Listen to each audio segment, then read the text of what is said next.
Olá, gente, boa noite. Estamos aqui iniciando a primeira live desses sete dias aí, jornadas de 7 lives. E tivemos a ideia, Itiba já iniciando, dando fazendo a live inaugural, né? E essa não contou justamente porque era inaugural, né? Mas hoje com uma honra.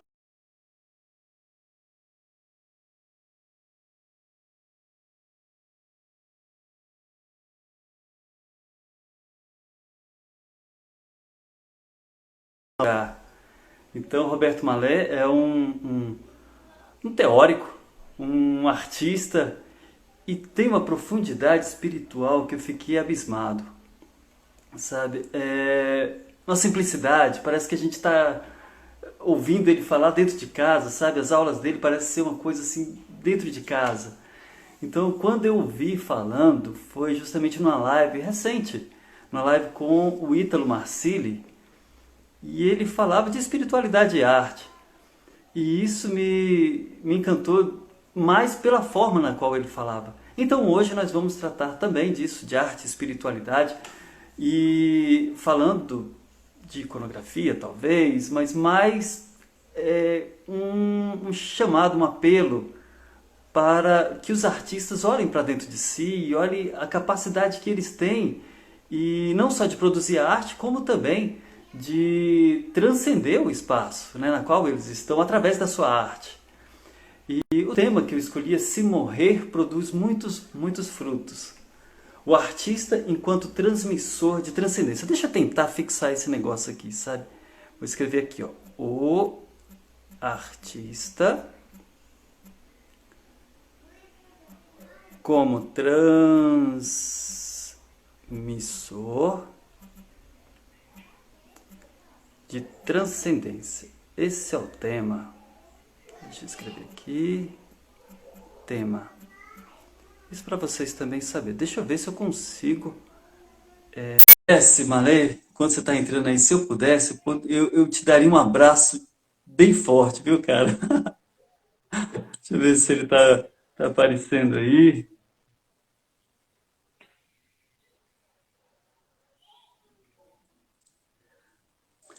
Sim, nós vamos falar um pouco sobre essa vocação do artista, principalmente a vocação de levar as pessoas ao céu. Ah, boa noite, Malê!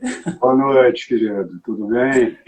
Tudo ótimo, cara. É uma honra tão grande tê-lo nessa live. Eu acho que mais para mim, eu vou ignorar todo mundo, vai ser uma aula particular, viu? É um prazer estar aqui. A maioria do público que me segue, eu faço iconografia, esse tipo de arte. A maioria do meu público é artista ou interessados em arte, principalmente arte sacra, arte que transcende, que eleva mais a pessoa, né? E também tem muitas pessoas que querem aprender, curiosos, agora chegando pessoas mais novas também, por conta também da minha família, que é numerosa, são 6 filhos, um no céu. Ah, é? Então, é uma família bem grandinha, sabe? E as pessoas gostam de ver esse espetáculo, né? Uma família grande, nossa, como é que se vira? É uma coisa meio que é nova, né? Parece. Engraçado isso. Mas então a gente vai falar justamente de um tema que o senhor domina muito mais do que eu. Eu sou fazedor de beleza. Eu faço a coisa. Então eu sou. E o senhor, como teórico, me ensinou naquela live junto com o Ítalo que eu falei, rapaz, quem é esse? Quem é esse? E sabe onde é que, antes mesmo da live com o Ítalo, eu já ouvia, eu conhecia a sua voz pelas que você praticamente coloca corpo, não sei o que é, densidade nas poesias e nos escritos do padre José Eduardo. E a partir Sim. dali eu já tinha ouvido algumas declamações suas, algumas colocações de voz nos escritos dele, e eu achei aquilo incrível. Mas tá, quem é esse senhor? Né, que a voz dele é bonita, ele coloca corpo no escrito, mas tá, deixei pra lá, né? Agora, quando eu ouvi e quando eu te vi falando com o Ítalo, eu falei, não, não, não, não, não. Isso daí não é normal, não. Eu quero ele ver uma live com esse cara. E eu queria já começar, além do... Eu queria que você se apresentasse, primeiramente, e depois já falar sobre essa vocação especial do artista, né? Bom, deixa eu só fechar essa janela que está vazando muito barulho aqui. Tá bom. Pronto. E deixa eu só dar um grito aqui, rapidinho. Rapidinho. Amor, a Tereza tá chorando aqui. A Tereza é a sétima filha, a Ah, sexta você não filha tem uma nossa. beleza? Aí tem a galera, todo mundo ali confinado dentro do quarto enquanto eu tô fazendo a live, e tem um aqui, e aí eu não vou sair daqui para buscá-la, né? Mas fica à vontade. Eu Eu vou no também tenho uma cafezinho. Maria Tereza. Tenho uma Maria Tereza, Aí, que tem. olha É aí que a maravilha. menor. A menor. Porque eu A tenho minha é uma de alguns meses. profunda. Hein? A minha é de alguns meses. É bem Ah, é? pequenininha Tá ainda. Sim, chegando. essa é a mais nova.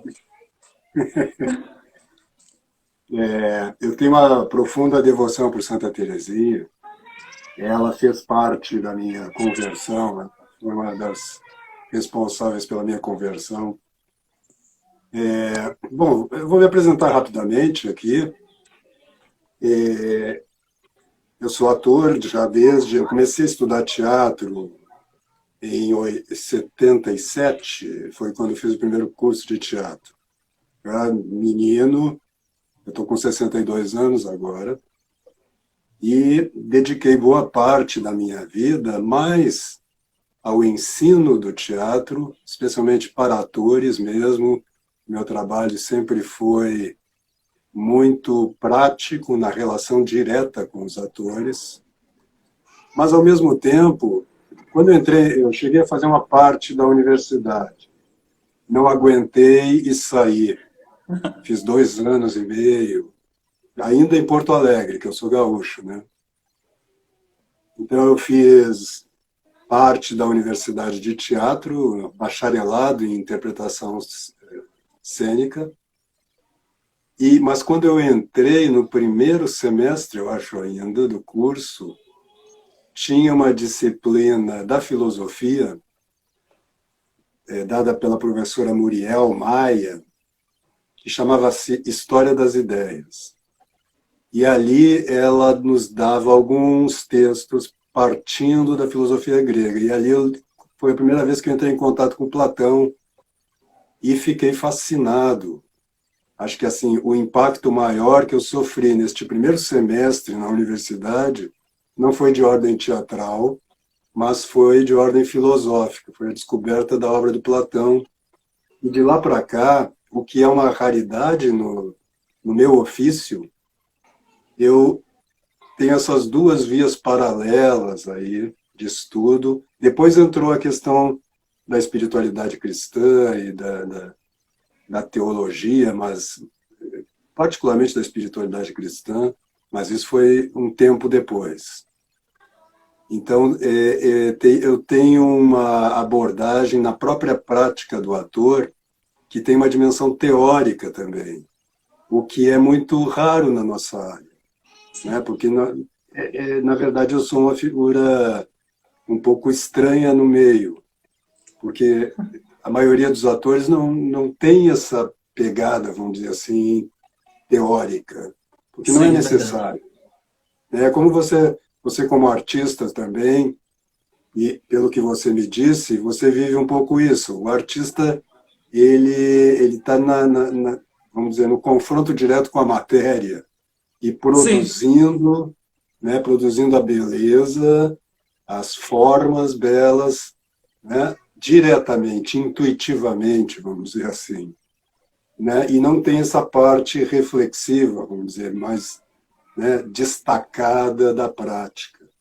Uhum. Eu, por obra do destino, ou por obra de Deus, tenho isto, porque estudei muitos anos, meditei muitos anos, e então acabo conseguindo teorizar sobre determinadas coisas. Se não me engano, foi o Baudelaire quem disse, não tenho certeza se foi ele, mas acho que foi ele, que todo artista, quando chega à maturidade, ele se torna um crítico.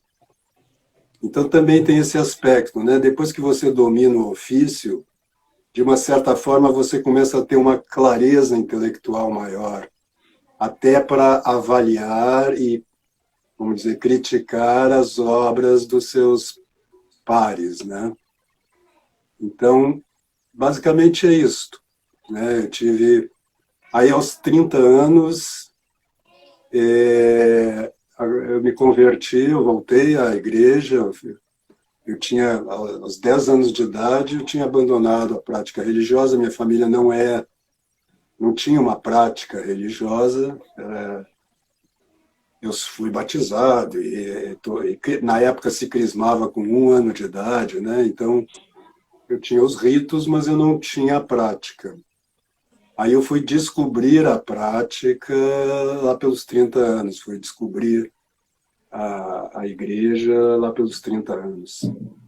E aí de lá para cá entrou esse novo tema, o que também me torna um pouco estranho no âmbito da igreja, agora do outro lado, né? Que é alguém que tem uma prática artística e que é profunda, ou pelo menos muito longa, né? O que já dá uma certa profundidade na coisa. Eu conheço muita coisa, teve uma época em que eu via assim, muito cinema, então eu tenho uma, vamos dizer assim, uma sensibilidade artística desenvolvida ao longo das décadas, que me causa, vamos dizer, que me torna estranho um pouco, mesmo no âmbito da igreja. A gente sabe que hoje, no mundo inteiro, mas no Brasil sempre parece que as coisas são piores, né? País tropical, onde tudo se prolifera, né? A liturgia, né? Quer dizer, a arte litúrgica está muito ruim, em geral. E as pessoas não percebem isso. Não percebem isso exatamente por falta de referência. Então eu vejo, tem uma coisa, não sei se foi nessa conversa com o Ítalo que eu disse, mas que há muito tempo eu estava para dizer, mas ainda não, como é algo difícil de fazer compreender, eu acabo empurrando com a barriga. Mas eu tenho certeza que uma boa parte dos artistas não se converte e tem ojeriza da igreja pela péssima qualidade da música que se toca hoje na igreja e das próprias construções, enfim, da arte sacra em geral. Isso é Então, verdade. nesse sentido, é uma alegria estar aqui conversando contigo, porque eu acho que este tema é urgente É, dentro da igreja aqui, e as pessoas não percebem isso, elas acham que é um problema que elas ficam ou no plano da doutrina ou no plano da moral. E Malê, nenhum desses dois planos Malê, pega, pelo menos, o universo dos artistas, exato. E por né? incrível que pareça, entre os próprios artistas não existe uma autocrítica, não com relação ao que eles fazem. Porque o que eles fazem, bom, tá certo, a gente tá colocando cores, formatos, cenas referentes às Sagradas Escrituras, referente à vida do santo, enfim. Mas, sabe, aquele quê de espiritualidade na qual os próprios artistas não vivem. E aí, se eles não vivem, como é que eles vão, sei lá, É passar para aquilo que impossível, eles fazem? é Sabe? impossível. Existe sim uma teoria muito grande, e é a partir daqui, somente a teoria, sabe? Aquela vivência intelectual, e eles colocam toda a sua intelectualidade na obra, a técnica na obra, mas não é isso. Isso é somente uma capa do bolo, sabe? Falta adentrar no mistério. E quando esse mistério é vivido, aí sim a projeção naquilo que eles fazem tem muito mais alma, né? Vai Claro. muito mais além da técnica, muito mais além daquilo que se vê. Tem uma profundidade nisso. E essa é uma vocação do artista, porque o artista, eu acho que ele é uma pessoa fora do mundo. Eu vou até dizer isso. Porque ele tem a capacidade de criar através do seu corpo como ator. Eu vi uma vez uma, um espetáculo, na verdade foi um professor que eu tive, e ele fazia expressões faciais de um jeito muito bonito, e aquilo me causou um espanto imenso, porque era de fato bonito o que ele fazia com a expressão facial, com o corpo, e aquilo me encantou. Então, de certa forma, o artista ele tem um chamado especial, ele tem uma vocação especial. Cabe ele saber para qual lado direcionar. Porque hoje a gente vê a arte em geral, moderna, contemporânea, que é praticamente uma dessacralização do corpo que é sagrado. Né? Sim. Então, a partir da formação do artista, hoje em dia já está, sei lá, acontecendo uma iconoclastia, né? Que é a quebra do sagrado, dessa imagem do sagrado que é o corpo humano. E isso agora eu vou e eu jogo a peteca aí para o senhor. Como é que o senhor vê isso, hein? Olha, eu tenho pensado bastante e falado bastante sobre isso. Eu tenho um grupo de estudos em Campinas, com ex-alunos e pessoas diversas. E nesse grupo a gente estudou isso bastante, que é o problema da nossa cosmovisão, da cosmovisão da modernidade, Uhum. que é algo que remonta, em última instância, ao século XIII. Ali começa uma mudança na cosmovisão do Ocidente, que vai progredindo. Depois nós temos lá o nominalismo, logo depois o Renascimento. Com o Renascimento já se estabelece, e na arte também, uma cosmovisão desconectada, na verdade, como é que eu chamaria isso? Desacralizada, onde, se Sim. você pinturas renascentistas, não é? Elas já são humanistas, né? Quer dizer, o Uhum. Renascimento é humanista, onde o homem está no centro, o que já é um problema, mas eu acho que não é o problema mais grave. O problema é que assim, Deus desapareceu. Deus desaparece do horizonte e fica um Deus assim que está nas alturas, desconectado do mundo, né? Que como que, de uma certa forma, como a gente tem na cosmovisão de Descartes, cartesiana, ele cria a máquina do mundo e deixa a máquina do mundo andando sem a sua participação. Então a gente vai perdendo a noção de que Deus está, vamos dizer assim, criando o mundo constantemente. Que Exato. a mão de Deus está no interior de tudo aquilo que existe. Não é? E isto vai resultar, depois com a física newtoniana, com um universo, e essa é a cosmovisão vigente, um universo de forças físicas sem presenças, e sem a presença de Uhum. Deus, fundamentalmente. Não é? Então, aí o transcendente ficou de fato só transcendente, acabou a imanência. É, Né? exato. Quer dizer, o verbo se fez carne. Então, se não há uma presença corporal do Cristo até hoje, como ele mesmo disse, eu estarei convosco todos os dias, até o final dos tempos. Então, Cristo está Uhum. presente, corporalmente, ressuscitado. Se a gente perde essa dimensão, nós vivemos num mundo puramente material e que não faz sentido. Então, entende-se que a arte moderna, que o século XX tenha chegado ao ponto do nonsense, do absurdo total. Né? Nós temos no teatro esse fenômeno, né? Que se colocou, quem fez isso foi um crítico chamado Martin Essling, que criou esse termo teatro do absurdo para vários Uhum. autores que começaram a escrever logo após a Segunda Guerra Mundial, né? O Beckett, Ionesco e mais alguns.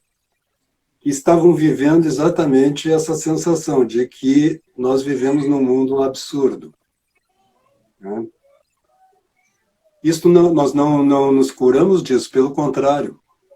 Esse mundo continua sendo absurdo para a maioria de nós, e mais ainda,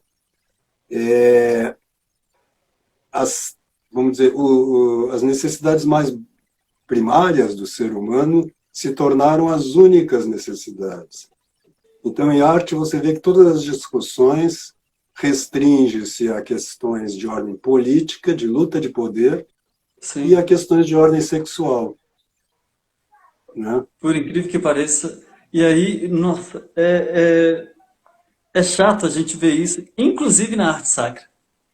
Inclusive na Sim, arte sacra, que deveria ser algo, vamos dizer, sacra com relação ao cristianismo, uma sacra católica, né? Uma arte sacra católica. Deveria ter um ponto de vista não ideológico, mas, bom, sagrado por si só. sim, O termo arte sacra já diz isso. Deixa a arte religiosa ser ideológica, mas a sacra não. A sacra ela deveria ser realmente sagrada e colocar num contexto litúrgico e ali sim celebrar o mistério e ter a arte sacra como apoio desse mistério, né? E não é. tomar partido disso. E é engraçado que a gente vê Outro isso efeito agora disso aí, também. deixa eu só dizer uma coisa que eu acho que é importante em relação a isso. Um outro efeito disso aí é que o povo católico, vamos nos restringir a ele, já que estamos falando mesmo de... Né, mas o povo católico, que, vamos dizer, é a principal força religiosa cristã no Ocidente, né, Uhum, ele identifica o mistério, né, que é uma palavra que você usou, eu vi que algumas pessoas já colocam aqui também no comentário, mistério é uma palavra que é atraente, mas eles identificam o mistério com o reino psíquico, com o reino da imaginação, não é? Então, e com o reino das emoções. A gente vê que isso faz com. muito na Aham, pode. música composta aí pelas equipes litúrgicas. Eu não digo nem as influenciadas pela teologia da libertação, porque ali você tem já uma pegada política. Essas aí Mas já descarta. as que têm, vamos dizer assim, uma pegada, para usar a mesma palavra, religiosa e de oração, elas criam músicas sentimentaloides, músicas que apelam à nossa emotividade e não ao espírito. Então Uhum, nós perdemos de vista o reino do espírito. Nós perdemos de vista o reino da luz, vamos dizer assim. O Cristo diz: "Eu sou a luz do mundo", e não "eu sou o calor", no sentido emocional da palavra, o né? Fica coração, uma aquela coisa coisa. assim de bichinho de pelúcia, só que com a cruz, né? Mas assim, as pessoas são muito, elas, em vez de sensíveis no sentido intelectual ou espiritual da Sim. palavra, é uma sensibilidade emotiva. Todo mundo se sente muito bom, Por isso que os né? santos são pintados assim, ó, tudo bonitinho. É sempre uma coisa, exata, emotiva, né? De se Piegas, sim. sentir bem, quando na verdade trata-se de operar o bem, Uhum, né? Em si mesmo, antes de tudo, quer dizer, com deixando que Deus opere em nós, né? Tornando-nos, como diz São Paulo, cooperadores sim. de Deus, não é? E indo para uma coisa assim quase que de autoajuda, de vida emocional. Então, nós caímos muito em termos religiosos. E aí entende-se porque os artistas, em geral, têm uma certa ojeriza Sim. da religião cristã especialmente, né? No Não é a única razão, Ocidente, mas sem dúvida isso aí é uma razão. As músicas que se tocam hoje em dia, que se identifica com o catolicismo, mesmo nos meios de comunicação, né? Católicos, canais de televisão e de rádio, é uma música de baixa qualidade que apela às emoções, né? É. E, por outro lado, o discurso moral para os artistas não pega, exatamente porque é uma classe, é um tipo de gente que não tem muito, vamos dizer, critério moral, não compreende a dimensão espiritual da moralidade. Sim. Então, a moralidade vira apenas uma regra de comportamento, um bom mocismo, que não interessa, os artistas odeiam o bom mocismo, e com razão, né? Quer dizer, as Uhum. palavras mais duras do Cristo foram exatamente para os saduceus, fariseus, né, que acreditavam-se bons moralmente e, entretanto, não estavam vendo a verdade que era anunciada. Então, E eu acho só que a assim, diga, diga. Sim, e só a necessidade. E a arte, ela tem essa capacidade de chegar, porque a arte é universal. Ela tem, é universal a arte em si, e também, já que estamos falando do catolicismo, o catolicismo em si é universal. Então, se Sim, querem, sei lá, colocar uma linguagem que não é universal, porque o sentimento ele não vai tocar todo mundo. Porque existe sim. aqueles que, bom, têm o coração aberto aos sentimentos. Por isso que há artistas que se emocionam diante da beleza de uma obra bem pintada, bem interpretada, bem tocada, arranca emoções dele, eleva o espírito, extasia, mas também aqueles que não conseguem chegar a esse nível de êxtase e conseguem entender de uma maneira mais racional aquilo que está acontecendo. E imagine Mas você agora pegando essa a sua. essa visão não é só racional, ela é da inteligência mesmo e, portanto, do espírito. E essa emoção que você sente quando você entra numa catedral gótica, por exemplo, ou quando você ouve um canto gregoriano, ou um canto bizantino, ela Exato. não, ela não te atinge diretamente no plano emocional.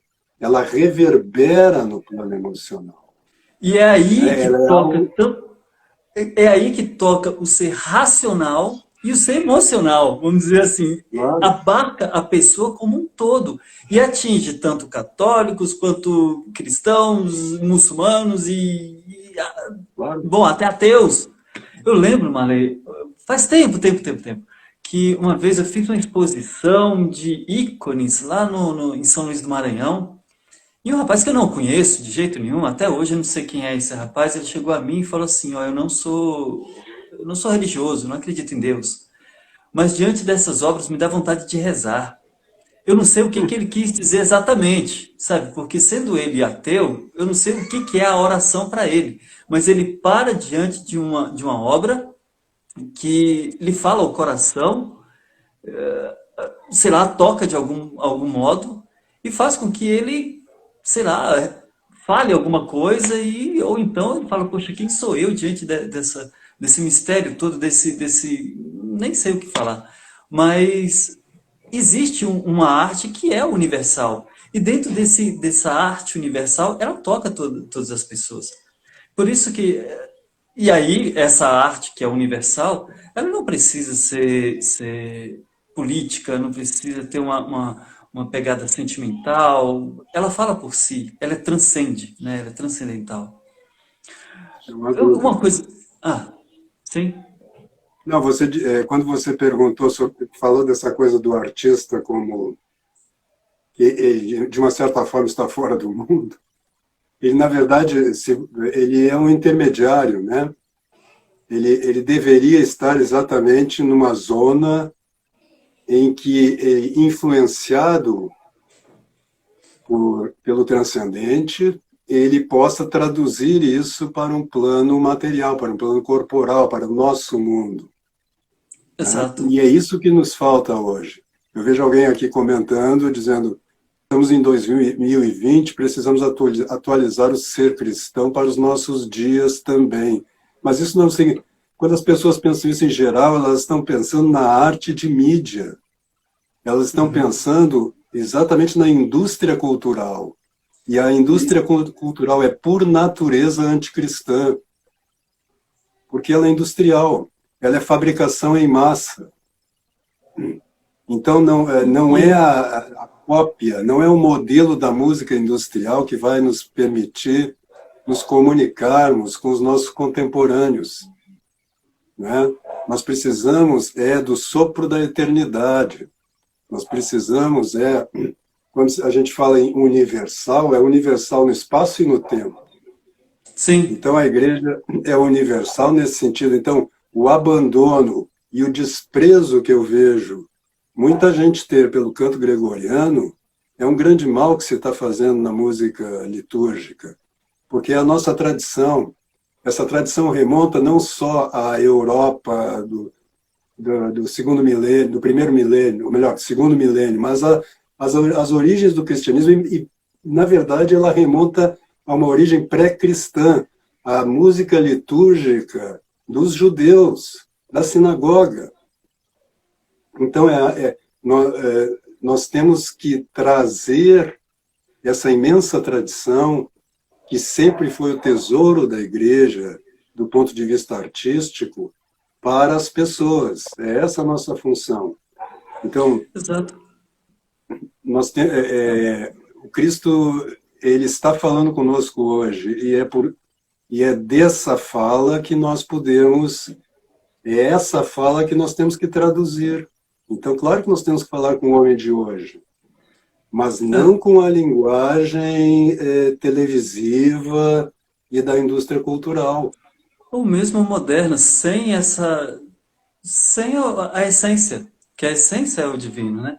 Eu vejo até uma coisa, agora a gente vai partir um pouco, não só para o artista profissional, mas também para o artista, porque nem todos são chamados à arte, né? A arte é praticamente uma vocação muito, muito estreita, muito específica para cada tipo de pessoa. Você é um escolhido, vamos dizer assim, eu não sou um escolhido. Assim, para a gente atuar e transformar o nosso meio através dessa beleza que, infelizmente ou felizmente, ela pode ser utilizada para o bem ou para o mal, né? O belo em si, eu posso atrair e chamar para um outro caminho, e atrair e elevar o seu espírito. A beleza tem isso. Então, nem todos são chamados a ser o artista no sentido específico da palavra, né? Mas pode fazer, mas todos são, eu acho que recebe essa tarefa de ser artífices naquilo que eles executam. Artífices como fazer da sua vida uma obra-prima, fazer da sua vida uma obra, uma arte sacra, né? Que aquilo que eles atuam na sua própria vida, fazer com que aquilo seja uma obra de arte. Então, nesse sentido um pouco mais amplo, e não só da arte como ofício, como nós assim fazemos, todos também são chamados a ser esses artífices, né? Esses promotores de beleza no espaço onde eles estão. Sim. Eu tenho estudado bastante, aliás, menos do que eu gostaria, porque eu estou muito atribulado de trabalho e não estou conseguindo aprofundar o suficiente, a obra do Pavel Florensky, aquele sacerdote ortodoxo, né, que é maravilhosa. Você deve conhecer o livro dele, o Iconostases, né, que trata do ícone. Né, mas pode continuar. Sim. E ele tem, eu estou lendo esse livro aqui, ó, que é de um sacerdote espanhol, chama é sobre a obra do Florensky, a beleza, memória da ressurreição. É um tijolão, mas eu não conheço, não. É maravilhoso, é uma apresentação completa. Foi ele quem traduziu o principal livro do Florensky, que chama-se O Fundamento a Coluna e o Fundamento da Verdade. E os anacoretas, os monges ortodoxos, eles falam sobre o caminho ascético como a arte das artes. Então, eles consideram exatamente isso que você está dizendo, que existe a arte também da vida espiritual. Uhum. E se você não compreende isto e não se dedica a isto, você não pode parecer autoritário até o que eu estou dizendo, mas não é. Isso aí está de acordo com a tradição da igreja. Você não pode ser um artista sacro. O artista sacro, ele tem que ter uma vida de oração e meditação profunda. E é só a partir de um momento em que ele começa, de fato, a ter essa vida espiritual atualizada, vamos dizer assim, numa certa medida, não estou dizendo que nós tenhamos que ser santos, não é E isso. nem místicos, né? Você tem que estar num caminho de santidade, nem lá no início, na primeira morada, né? Mas com essa perspectiva. E a maioria, e portanto, não é todo mundo, como você diz, que pode fazer arte sacra. Então, um dos problemas que a gente tem hoje no Brasil é que qualquer menino que toca bem um violãozinho, ele se acha habilitado a compor música sacra. É porque vende, Malê. Pois é, mas a igreja não é para vender, não. Isso é grave. Isso é grave, isso chama simonia. Então não pode fazer, não. De fato. É. Não Que é pode algo fazer. avançado. Sim. Então nós temos que retomar o canto gregoriano. Nós temos que retomar a tradição cristã e assim as obras dos grandes mestres, que eram homens de oração e viviam em épocas muito mais favoráveis à oração. Nós vivemos num mundo muito desfavorável à vida espiritual. Então, ele nos exige um trabalho ascético mesmo, maior do que foi em outros tempos, onde a própria vida era mais dura e, portanto, tinha uma dimensão ascética. Sim. Né? Hoje não, nós vivemos no meio do comodismo das emoções baratas. É duro. Agora, isso é uma pena. Mas graças a Deus, eu estou vendo aqui um ícone do Pantocrátor aí atrás de você. Belíssimo, é seu, evidentemente. Muito obrigado, muito obrigado. Foram minhas mãos que receberam. Nós precisamos exatamente isso, nós precisamos de artistas que sejam, assim, que percam a sua vida para o Cristo. Que as suas obras não sejam para a sua autoglorificação e para o seu bem-estar material. Não estou dizendo que você não possa ganhar dinheiro, claro que deve ganhar dinheiro com arte, mas que isso não esteja em primeiro lugar, mas o serviço esteja em primeiro lugar, né?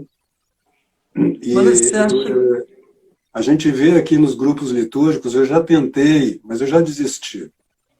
Talvez por esse trabalho mais amplo aí a gente consiga fazer alguma coisa. Eu acho que sim. Porque eu já tentei conversar com grupos litúrgicos e as pessoas acham que elas estão entendendo o que é arte, pessoas amadoras.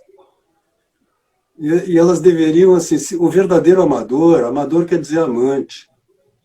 O verdadeiro amador afirma o objeto amado e não a si mesmo. Exato. Então não são verdadeiros amadores. É uma pena isso. E assim, aproveito essa nossa conversa para falar isso, porque assim, eu acho que as pessoas precisam entender isso aí. Isso é anticristão, na verdade, isso é antilitúrgico. Elas estão cooperando para degradar, aviltar a imagem da igreja. Claro que é uma imagem, a igreja no seu centro está lá o Espírito Santo e ali ninguém mexe. Mano, deixa eu só fazer um parênteses aqui, eu vou aproveitar a deixa aí do padre Rômulo Argento, que eu gosto muito dele, e para puxar um pouco o saco também, sabe? Ele escreveu aí: a voz que já me conduziu muitas vezes à contemplação, prazer enorme em assistir os senhores. Malê, eu faço minhas palavras dele, e porque recentemente eu ouvi duas narrações suas falando justamente de um santo que eu levei o nome dele por muitos anos. Meu nome era João da Cruz, no mosteiro, eu fui beneditino durante 6 anos. E pela sua voz, sim, eu ouvi duas poesias belíssimas e ficou ainda muito mais bela a sua voz. Acho que, se não me engano, não vou lembrar agora, mas foram duas... Noite Escura? Não foi Noite Escura, não. Que você narrou duas. Agora me fugiu completamente a... eu me lembro que eram 2 poemas, mas não me lembro também do título. Mas foram... E justamente, Padre Rômulo, sua bênção, e esse senhor aí que vos fala também me levou a contemplar. Eu queria saber de você, Roberto, se o mundo hoje que a gente vive, ele tem aquele desespero pela ausência da beleza. Isso foi uma palavra usada por João Paulo II, São João Paulo II, agora reverberando eu não sei se foi Paulo VI, que ele dizia assim: o mundo em que vivemos tem necessidade de beleza para não cair no desespero. E ele falava isso na carta aos artistas que ele escreve, e ainda complementa, dizendo assim: a beleza como a verdade é a que traz alegria ao coração. E essa alegria que hoje em dia o mundo sente, talvez em busca de uma certa beleza, é a verdadeira alegria que Deus nos dá?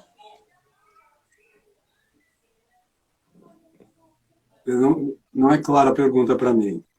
Vamos lá. Primeiro, é com relação a esse desespero que o mundo vive hoje pela ausência da beleza. Se é Não há que dúvida. existe isso. Existe, o desespero está disseminado, porém não está consciente. Então não Ok. é um desespero no sentido de as pessoas não estão conscientes desse, não é um desespero que, vamos dizer assim, incomoda o coração, que deixa inquieto. Não. A gente poderia dizer que é um desespero no sentido assim de que não há perspectiva de vida transcendente ou de vida espiritual. As pessoas caíram na banalidade. A banalidade seria a marca desse desespero. Uma vida banal, sem profundidade e sem altura, né? Então, sem dúvida, a falta Você vê que as nossas próprias cidades são muito feias, em geral, Sim. né? E desordenadas, né? Então, isto gera um caos psíquico também. E até essa Então, palavra. não há dúvida que há um desespero, mas não é o desespero consciente. É uma E a palavra. falta de perspectiva do transcendente. Isso. A própria palavra desespero é É, uma ausência de esperança, né? E uma sim, esperança sim. naquilo que é o belo, né? Ou seja, nesse transcendente, né? Porque É, se eu não cultivo em mim essa beleza que me eleva, o que que eu vou buscar? É quase como se fosse uma prostituição espiritual, né? Assim, eu sim. pego um pouco daqui, o que me faz, o que me dá prazer aqui, o que me dá prazer aqui, e vou juntando aquilo, e eu sei que aquilo não me fixa em nada, aquilo não me dá corpo, não me dá um solidificado, sabe? Algo mais sólido. E aí, novamente, eu busco a beleza aqui. Por isso que parece que o sentimento e a ausência de beleza andam muito juntas, né? Eu Sim. acho que se cabe a mim, se me faz bem, então eu vou ficar com isso, né? A gente vê essa proliferação do funk, dizer assim. É, o povo em geral, a maioria da população acaba sendo uma vítima disso, Pois porque é, eles não, a produção artística, artística em geral, que está basicamente dentro da indústria cultural, ela é aviltante, ela rebaixa as pessoas e apela para os sentimentos mais baixos e primários, né? E acaba sendo um instrumento do caos. e de maneira inconsciente as pessoas o são, né? Parece Sim, que não entendem que está acontecendo. Não sei se é uma manipulação das pessoas, mas eu acho que isso, de certa forma, é algo que meio que orquestrado, não sei, mas, enfim, vamos deixar esse papo para lá. Como é que a gente forma artistas para Deus, Malê? é uma dificuldade mesmo.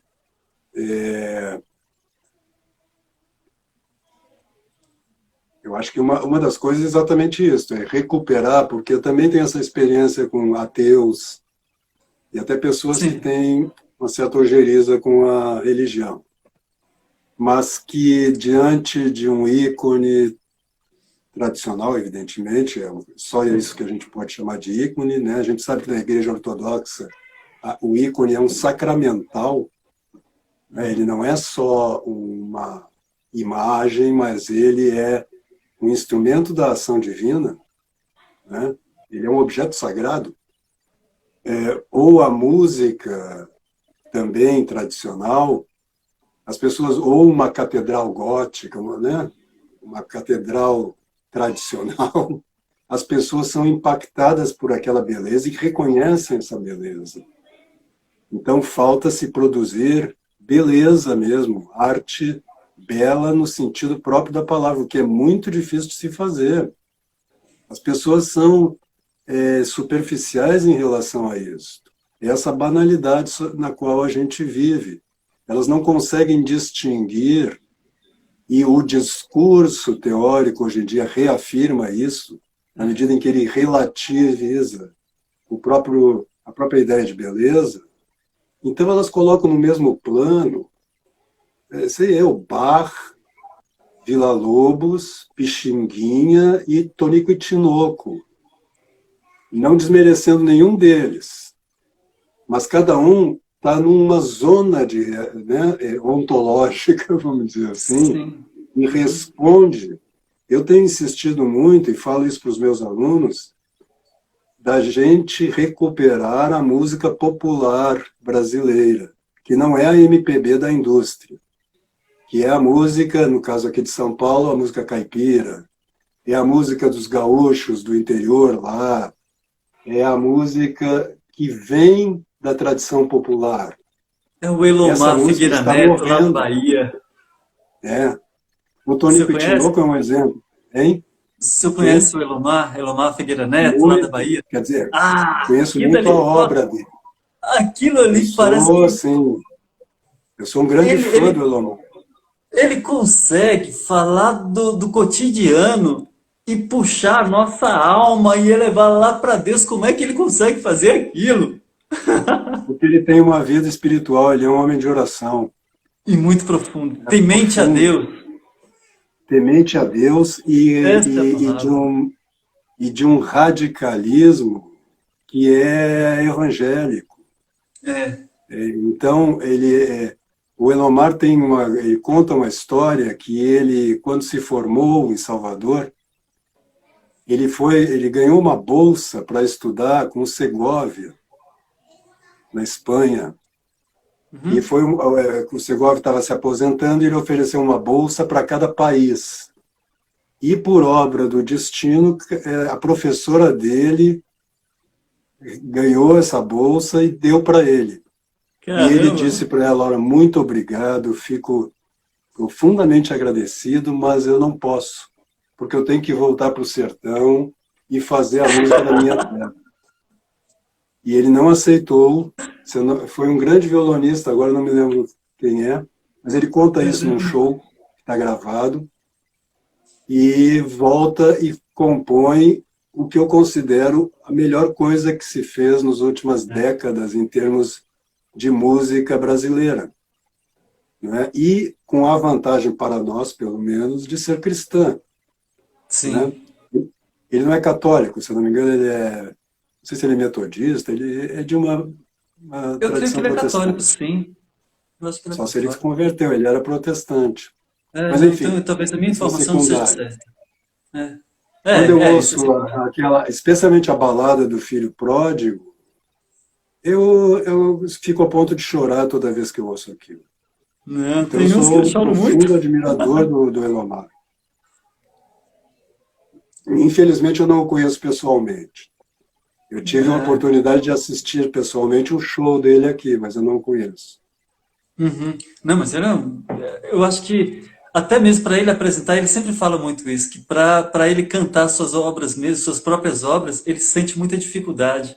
Ele gosta muito de escrever, ele gosta muito de tocar ali entre os amigos, mas ele fazer shows, gravar CD, ele sente muita dificuldade. Ele fala que É, não é coisa dele, não é para ele não. Deixa eu só agora, talvez até para a gente dar um arremate em tudo isso. Assim, o nome dele se chama Elomar. Elomar, quem canta muitas as músicas dele é o Xangai. Tem umas pessoas aí perguntando, a Jaque Salim. O nome dele é Elomar, mas as músicas dele é mais conhecida pelo. pela voz do Xangai, com X mesmo. Elomar, exato, obrigado, escreveram aí. Agora, E não para. deixem, mas não deixem de ouvir na voz dele mesmo. Ah, a voz dele é mais bonita mesmo. É. Porque lá no meu, inclusive no meu curso Enquanto Sua Própria Voz, eu criei uma página ali de exemplos de vozes. E uma delas é exatamente o Elomar, porque a voz dele, além de ser muito bela, forte, é personalizada. Então ele é um É. exemplo que eu sempre dou de uma voz madura, uma voz própria, né? Então ouça, Uhum. eles têm muitos discos dele gravados. Discos Mas de diga, vinil você mesmo. é, hein? Aqueles discos de vinil é mais bonito ainda, né? Mais bonito ainda. Eu queria só, Mali, assim, eu acho que até para a gente fechar e até falar um pouco da sua experiência. E eu deixo isso agora contigo. Porque o próprio São João Paulo II, ele. Eu gosto muito da carta aos artistas dele, sabe? Que ele faz uma viagem, não só a história da arte sacra, mas também chama muito o artista para aquilo que ele é como artista e como o ser capaz de transcender e fazer com que outras pessoas ao seu redor também transcendam, né? Então, e ele chama um títulozinho chamado O Artista Imagem do Criador. O artista, imagem do Criador. Eu queria, assim, nas suas próprias palavras, mesmo que não conheça as palavras de São João Paulo II, falasse um pouco sobre essa imagem do Criador, que é o artista, e como ele pode, até mesmo na sua experiência, como ele pode influenciar outras pessoas também a buscar esse Criador que é Deus. Isso aí a gente nem teve oportunidade de entrar nessa questão, mas essa ideia de que o artista é um homem, é alguém especial na sociedade, aparece só na modernidade. Porque antes do Renascimento, todo homem era um artista.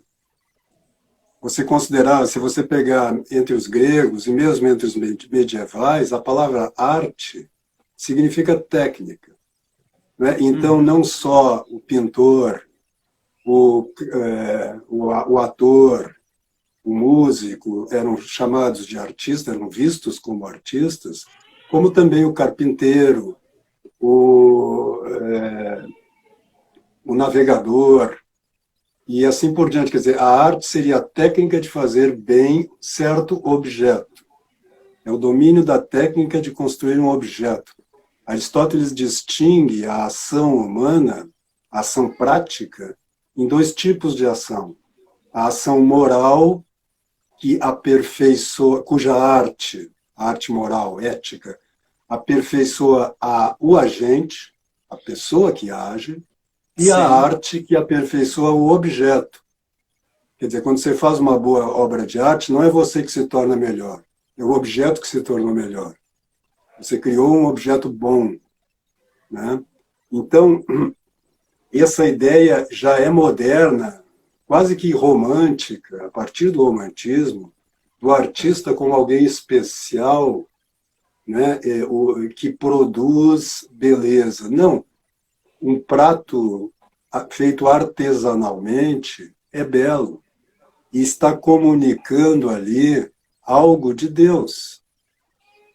Então, se Deus é o criador do universo, e ele o é, sim. ele tem em sua mente, né, na sua inteligência, as formas das coisas, de tudo que existe, né? Quer dizer, São Paulo diz, ele me criou antes da fundação do tempo, né? Antes de começar o tempo, ele pensou em cada um de nós, né? Nós temos as ideias de Deus, elas se materializam, vamos dizer assim, né? Uhum. Ele, como diz São Tomás, ele fala pelas coisas. E o artista também, o artista ele imita Deus nesse sentido, né? Exato. Então, antes da indústria, eu falei mal da indústria um pouco aqui, claro que ela nos traz grandes vantagens materiais, mas ela é um dos fatores mesmo, e nisso o Marx tinha razão, ela é um dos fatores de desumanização do ser humano, né? Tanto, no caso do Marx, ele fala o quê? De que na produção industrial, o artista, ele não, o operário, ele já não tem um domínio completo sobre a obra, ele faz só um pedaço, ele se torna parte da máquina. Mas se você pegar no sentido mais amplo, né, todo produto feito pela máquina perde a marca da mão humana e, portanto, ele já não tem, ele não vem carregado da humanidade. E se nós somos, como diz o Gênesis, imagem e semelhança de Deus, quando nós criamos um objeto artístico, ou qualquer objeto, mas artesanalmente, nós estamos imitando a ação divina. Deus opera ainda agora, e eu também opero, disse o Cristo. Né? E quando ele diz que nós devemos ser seus imitadores, nós devemos fazer a mesma coisa. Deus está operando em nós aqui e agora. E nós devemos operar a partir desta operação. E não a partir da nossa cabecinha, que acha que entende o que é o mundo e quais são as soluções para o cosmos, né? Para o universo. Então, eu acho que falta assim, cultivo da humildade pelos artistas e um amor pela tradição. Para inovar é muito difícil. Nós temos, por exemplo, na arquitetura, nós temos o exemplo de Gaudí, que inovou, mas a partir da tradição. Nós temos o Arvo Pärt também na música, mas são pouquíssimos. Isso aí não é para qualquer um. Isso não é para qualquer um. Agora, eu ser um instrumento, um mediador dessas grandes obras, aí é muito mais fácil. Então, nós temos que cultivar artistas que sejam mediadores. Já estamos caminhando para o final, tem 2 minutinhos. É só, professor, eu queria... Deixa eu falar uma coisa. Eu estou aqui engasgado aqui para falar. Eu queria que você recebesse um abraço caloroso desse jovem artista aqui, jovem assim, comparado ao senhor, mas que te admira de uma profundidade imensa. Então, se eu pudesse, atravessar essa tela aqui, e te dar um abraço bem apertado assim para você sentir daí, viu, cara? Muito obrigado por tudo que você... Prazer te conhecer e também gostaria de corresponder a esse abraço. Não posso deixar também, já que o padre Rômulo falou ali, de pedir a sua bênção, padre, e de dizer isso que eu publico diariamente um pequeno áudio, né, que eu chamo, num canal chamado Meditatio, na internet, que é exatamente onde eu leio textos dos santos e da nossa tradição. Eu imagino que seja esse canal que o padre se referiu, e eu gostaria muito, isso aí eu tenho feito, faz 5 anos que eu faço, já tem mais de 1000 áudios lá, pensando exatamente no povo católico, de oferecer para as pessoas que não têm tempo de ir atrás das referências, eu dediquei minha vida a isso, né? Textos dos melhores autores da nossa tradição. Então, eu te agradeço profundamente essa conversa, foi uma alegria estar aqui contigo. Eu que o diga! E para mim realizou um sonho.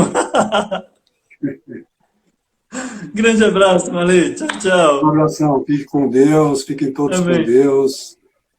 Até a próxima. Com Deus também. Até a próxima. Tchau.